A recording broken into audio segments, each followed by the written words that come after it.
All right, so I smashed, you saw me put the bananas in the pot and it boiled it.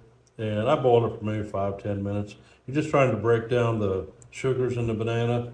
And then, of course, I smashed it with a potato masher. And it's the only time I've ever used a potato masher here in the Philippines. They don't really do potatoes too much around here. But anyway, so I smashed it all. Took a I sifted it through this a couple of times and got all the fruit out of it, all the pulp and everything like that. And then I put it back on the stove to kind of warm this up, heat this up. I brought it to a boil and added, I don't know, it's not exact science. I added maybe four and a half cups of sugar, something like that. I didn't even measure it. You don't really have to be too exact with this stuff. If you have a fruit like this and you mash it out, I boiled it to kind of, kind of sanitize it. Added the sugar, melted it down. Now I'm going to put it in a bottle I'm going to use for fermenting. Okay, so I took a little bit of the banana slurry stuff that I made. I put a little bit more in here. You don't have to do this, but I like to activate my yeast, so we'll do that here in a second. Okay, so I've got my yeast. This is called Lalvin yeast. It's actually, Ron, if you're watching this, it's a product of Canada. I guess I got the last pack out before all the tariffs started. Silly stuff going on in this world. But I'll just put the yeast in there. Now, you might say, what kind of yeast is that? It's a wine yeast. And you can use bread yeast. I've used that before. I haven't liked the results of the bread yeast as much. I've got a whole bunch of it. I just happen to have about half a pack left over. So I had a half pack left over from the last wine. Last wine I made was an apple wine, and it's real easy to make. You just buy 100% real apple juice. And man, juice is expensive over here in the Philippines. At Walmart in the United States, you can buy juice for $3 for like, I don't know, it's almost a gallon or better. I don't know. But I stir this up, and what happens is that yeast, that's little organisms, it likes sugar, and so I stirred it up to kind of try to activate the yeast. That's where I'm at. So it's been a few minutes since I put the yeast in the banana slurry or the banana soup or whatever. See how puffy it is? Kind of messing up on it. It's real puffy. Kind of see how it's raised up. That means the yeast has been activated. So it's time to get my slurry stuff here to a fermenter, and then I will pitch this yeast. There's my yeast.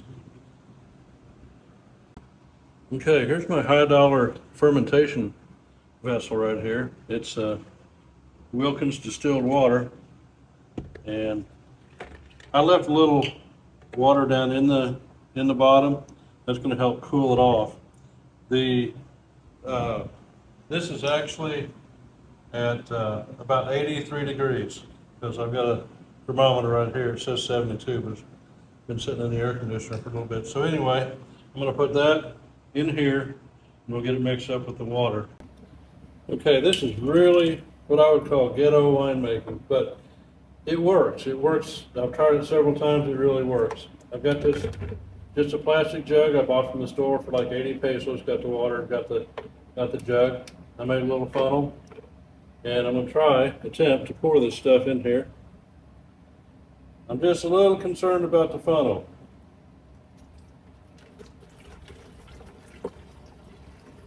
Seems to be working okay so far.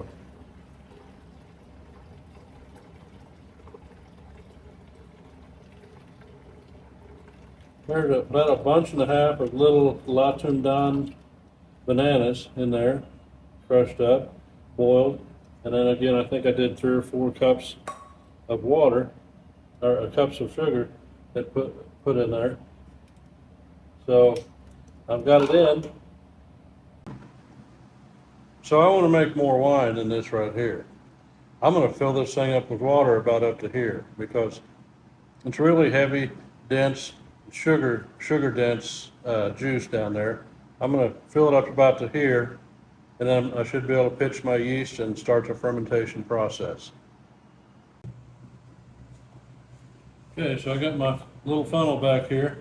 Got a little bit of banana juice in there, if there is such a thing. I'm gonna fix my water. That's just really full. And this water actually come out of this container, so I know it's good. I just noticed something on my water bottle. It says distilled water. That's not really what I wanted, but it's what I got. So we'll see how that works out. This thing should take off fermenting probably within a couple hours, 2 to 3 hours, unless I just got the mixture too weak. All right, I think that's probably enough. Well, I need to shake it up. Shake it up, get all that sugar, everything mixed up in there. Remember, it's got about 4 cups of sugar in there. And see, that yeast is really getting puffy. So it's basically ready to go in. I do a temperature check there, and I'm going to pour this in. All my little yeast buddies are going to their giant banana buffet right there. And then I will shake this up a little bit with the yeast in there, get some oxygen. Yeast likes sugar, likes oxygen.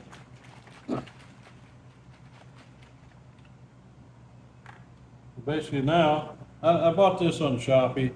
It's just a little airlock for about 20 pesos. I took a hot glue gun and put this through there, and you just twist it on there, and you're on your way to making a pretty good amount of banana wine right there. So I'll make another video when it's time to test it. It'll probably be at least 7-8 days. When you know it's going to be ready is when the fermentation stops.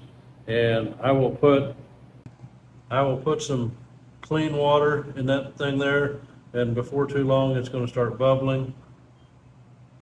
And I'll know that fermentation process has started. The last wine I made was apple wine. It was out of apple juice.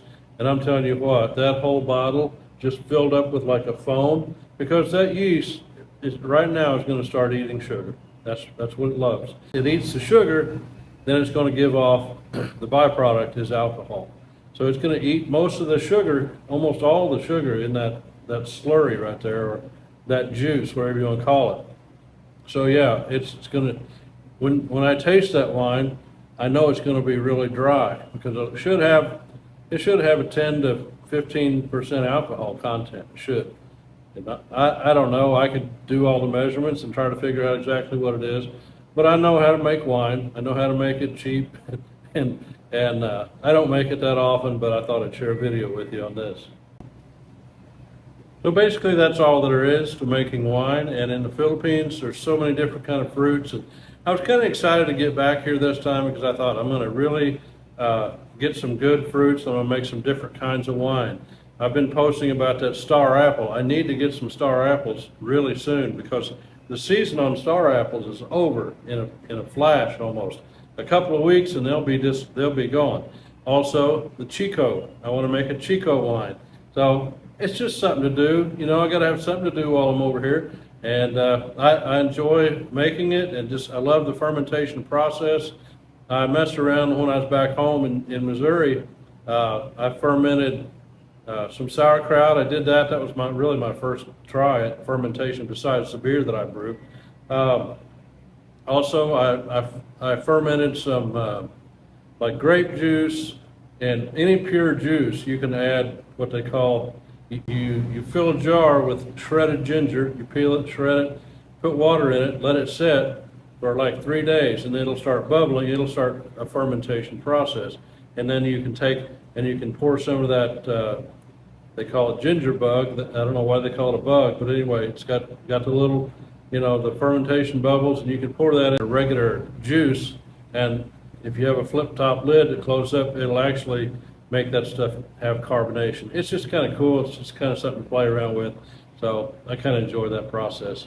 Anyway, that's it for this video. I'll get back when I do the testing on another video, and we'll see how it tastes.